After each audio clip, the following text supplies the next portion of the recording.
એના પછી આવે છે આપણો ત્રીજા સવાલમાં ત્રીજો સવાલ જે આપેલો છે કે જ્યાં આપણે સાબિત કરવાનું છે કે 6 + √2 એક એવી સંખ્યા છે અસમય સંખ્યા છે.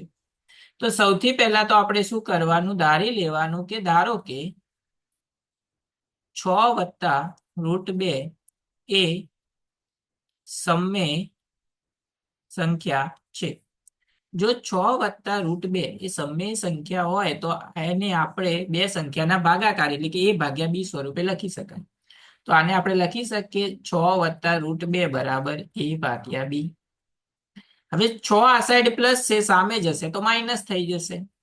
તો √2 બરાબર શું થઈ જશે, a/b -6.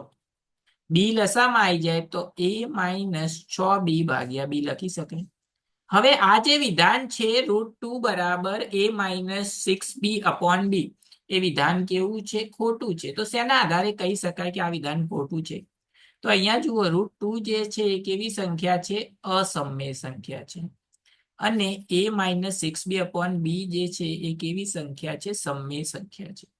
તો ક્યારે પણ સમય સંખ્યા બરાબર અસમય સંખ્યા ન હોઈ શકે. તો અહીંયા તમારે લખી દેવાનું કે અહીં a-6b/b એ સમય છે, પરંતુ √2 એ કેવી સંખ્યા છે, અસમય છે. તેથી આપણે જે વિધાન ધાર્યું હતું એ કેવું છે, ખોટું છે.